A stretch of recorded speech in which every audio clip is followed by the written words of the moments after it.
Alright guys, this is our lesson on sight reading. It's kind of a preliminary lesson before we actually get into the sight reading with the staff and everything. I think it's really important. I think most of you that are watching these videos have had piano lessons and you feel like you're not as good a sight reader as you should be, or maybe you feel you failed at it and you're just not a sight reader at all. Maybe you've just given in to the fact that maybe you're just someone who plays by ear and can't read notes and is never going to be able to.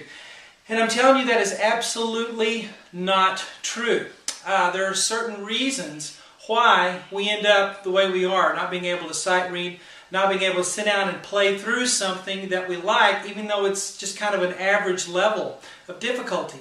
And these lessons, I'm going to put a whole bunch up. I'm not going to say how many there are right now because there's going to be tons more and more and more. But if you'll check my website, webpianoteacher.com, there are tons of lessons in this series on how to become a good sight reader. But first we must understand what happens so that we don't repeat the same mistakes, so that we don't stay in the same pattern of that we're in that's making us not a good sight reader. What I see, I've taught for 20 plus years, and I've seen this all the time, especially when I get a transfer student, a student from someone else who comes to me, someone who has a really good ear, someone who is really talented, and they just can't read notes. They just can't sight read to save their lives. And we're going to go into this here and understand what's going to be involved in this, okay? I promise you, if you try my series, I promise you, if you give me 30 minutes a day, you're going to be a good sight reader, okay? I know what to show you, and I know how to do it to make you a good sight reader. I used to be a horrible sight reader.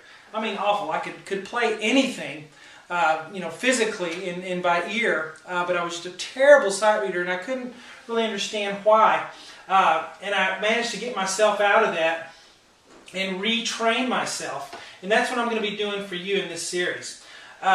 So let's understand this principle right here of the reading level and the playing level. All right?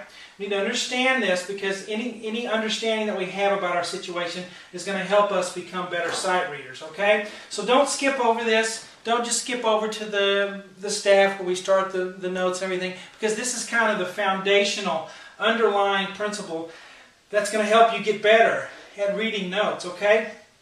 So typically what happens, the reason for failure that I see a lot is that we start out as a beginner in our piano lessons. Maybe we have a good ear. Maybe we're talented. Maybe we go fast, and the teacher allows us to go fast and maybe to skip over all of this beginner, early, intermediate stuff that is so important, that takes 2, 3, 4 years to really master. And we skip over to this late intermediate or the advanced level, and we start playing things that we can play physically. We can do it. And teachers think, well, since they can do it, let's let them do it. But that is a great mistake, because right here is where we learn how to sight read. Okay? All these 2, 3, 4 years are very, very instrumental. And if we skip over that, if teachers let us do that because we're talented, because we can play by ear, because we can fool everybody into thinking we're really reading the music when we're just kind of smart, and faking our way through it and using our ear and getting by, we do that. We get into that pattern and we don't get what we need right here. Okay?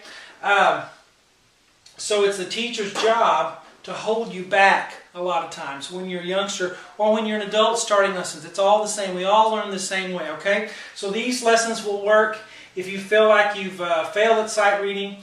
We're starting over. They'll also work for you if you have never taken piano lessons and you want to learn how to sight read music.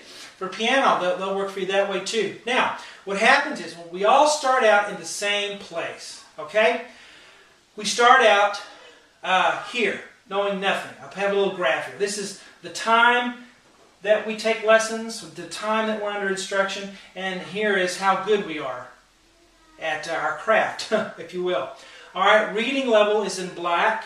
The playing level is in red. Now, what I mean by reading level is how good you are at reading the spots off the page. Not talking about being talented, not talking about having a good ear, talking about you looking and seeing something on the musical page and transferring it to the piano. How fast can you do that? How quickly, how accurate can you do that? How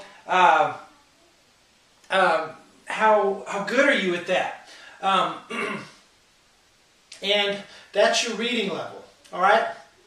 The playing level is physically, orally, what you can do. Can you play Beethoven, a Beethoven sonata? Can you play Maple Leaf Rag by Scott Joplin? Maybe you can physically do it. That's your playing level. That's how your prowess at the keyboard, technical combined with your ear. That's your playing level. And what happens is, when we first start out, it's at the same place. Okay? And our playing level gets better. Our teachers let us skip over things. They let us blow through pieces because we can hear what they're doing, and we copy it, and we memorize, and we just blow through it there, and our playing level just skyrockets while our reading level kind of stays right here and eventually levels out. Now you see how they go apart. The farther apart your reading level and your playing level are, the worse off you are. Because you're not going to be satisfied with playing easy pieces down here that you're able to read. You want to play cool stuff. You want to play stuff you like that's more difficult. And you can play it, but your reading level's down here. So the farther apart they get, the more frustrated you get. And eventually, there's a big line there. We just stop. We hit a brick wall as that goes apart. Okay, it's kind of like a football player. Let's say we have a good football player and they're getting stronger, faster, quicker, lifting weights, getting better at their craft. But they don't know how to run plays. They don't understand the play. They can't get any better in their knowledge in their head on the field. And that becomes farther and farther apart. Doesn't matter how much ability they have if they can't run the play, if they can't follow the instructions of the play. Same thing with your piano playing. We need to get these together. We're going to have to go back and make this black line more in line with this red line. We have to raise your reading level to where it is with your playing level. And we're going to go back and we're going to retrain you to do some of the things you should have done a long time ago. Okay? And I want you to understand this. Always keep this in mind. Reading level and playing level. Reading level is what you can read through. However easy that is, that's your reading level, where you can just get through it the first time without too much trouble. Playing level is what you can physically do. It's possible to have a playing level really high and a reading level really high. That's where it's really fun, because you don't have to spend a lot of time sitting there trying to learn things and memorize them because you can't read the music. All right? In our next lesson, we're going to learn how to change this and to get ourselves on the right track.